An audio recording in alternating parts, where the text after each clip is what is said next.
It is ridiculous. I live in a cycling paradise, I live in a running paradise, and I'm 38 years old. I've gone around the world with my sport and I'm trying to be level 47 on Zwift.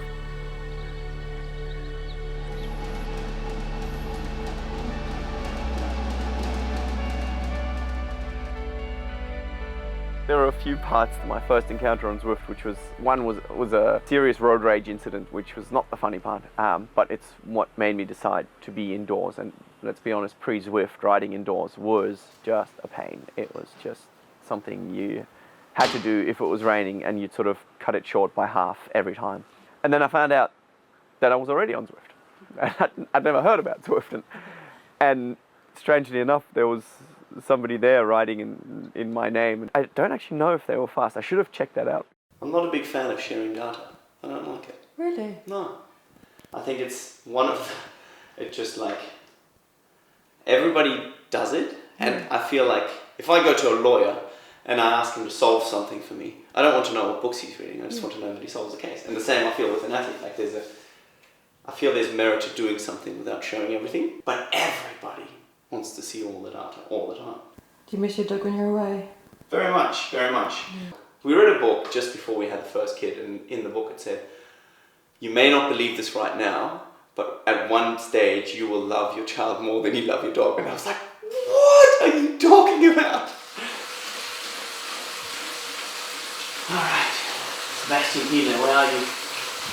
I shaved my legs last night for the first time this off season because I thought on camera I looked like a douche. My legs look so white. I grew up in an intellectual household. Sports was never really a topic, but I always had a surplus of energy and I really needed to run, and I was the first to do 50 laps around the sofa when I was four years old apparently. I always had that kind of drive, and even though I came to sports very late, I grew up in Cape Town and learned to surf or bodyboard at the time in the gentler waters, and took such a liking to it that I started surfing more and more. And the problem with that is that I couldn't swim.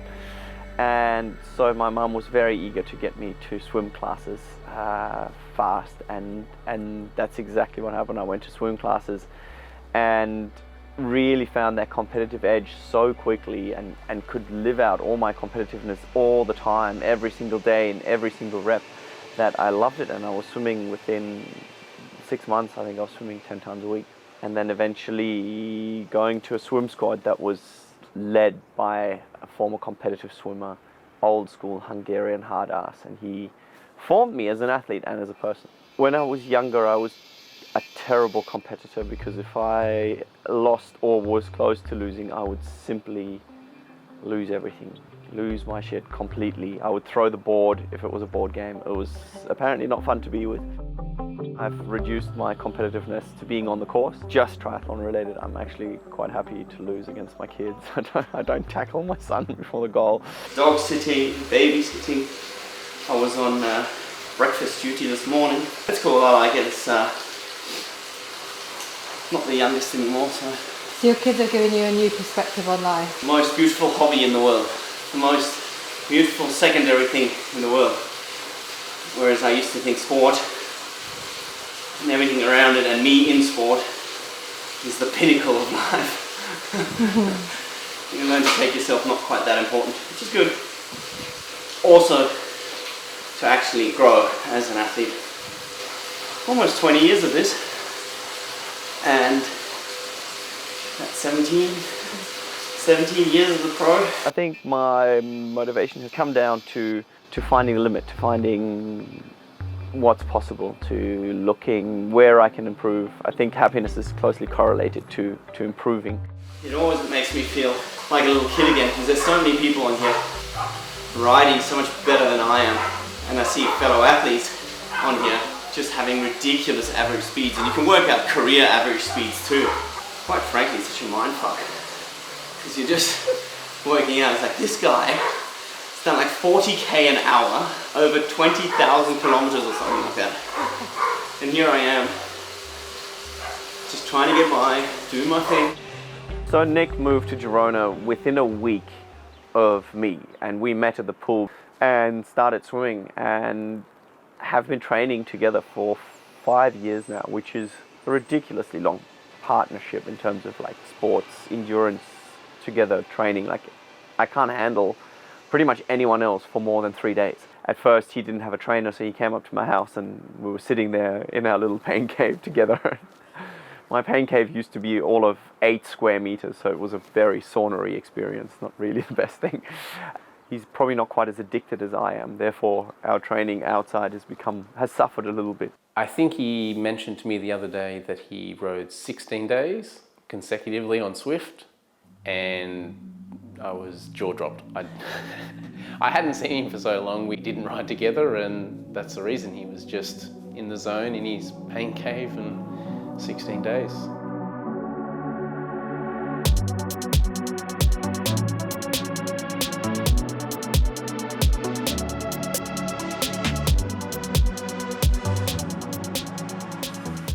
There's always something for incentive, you know, and that's, I think, something that makes a lot of endurance athletes tick. It's like, oh, I want that level. I pulled together my best string ever, which was 16 consecutive days. Again, because there is a badge for 14 days. Like, it's just, like, I look at it and I'm like, it's bad. But I love it. It really is just, you know, the easiness of it. I have a super busy life at the moment. I've got, you know, 8 pots on the stove at the same time, and it just allows me to get changed, get going, get done. Somehow allows me to be a kid, you know, on the Nintendo at home, but in my work. I've never checked how many ride months again. 830. I'm sure Lionel gets thousands. Oh, and I don't like that my avatar sucks at cornering. My avatar always goes the long way. Somebody at Zwift, please look at my avatar. Short way, just take the inside line. I tend to practice a lot being in the here and now, and so 2018 was a valuable experience because really I was at a point in my life where I was quite saturated in terms of sports challenges. I really felt that, especially 2016, the year before, well, 2 years before, I got somewhat lucky in terms of putting it all together. I was pretty carefree in my preparation. I did 1,000,001 extracurricular activities that just really, I felt like I didn't deserve the title that year and got it. And that sort of put me on the course of, if I get one more, I think I'm done. And that's where 2018 was definitely an eye-opener, because I kind of got to see the race from the outside perspective, and it made me realize that I'm definitely not ready to hang up my shoes. And it was the first time that there was a bit of anger, I would say, in my cocktail of emotions. And anger is a very powerful emotion if you can sort of direct it in a way, which is not always easy. But I think I managed to do that very much so, and that really is what got me back on track for 2019. The big thing was just coming back after, you know, a lot of doubt, obviously, especially when you have a stress fracture in your sacrum.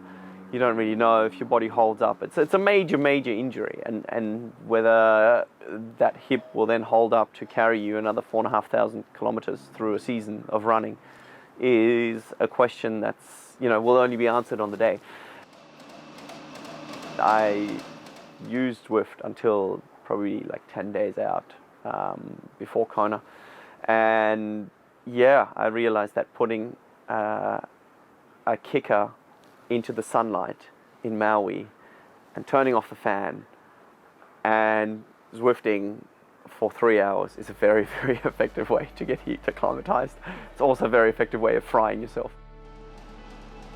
I really did feel like the years before I won because I was able to suffer more than anyone else. And I believe there's always that element in Kona, but it really did feel good at times, which I wasn't sure was possible in Kona.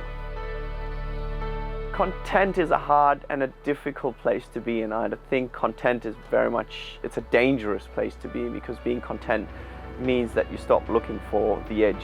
I'm not ready to settle down. You know, I might be the old guy on the circuit now, but I'm hungry.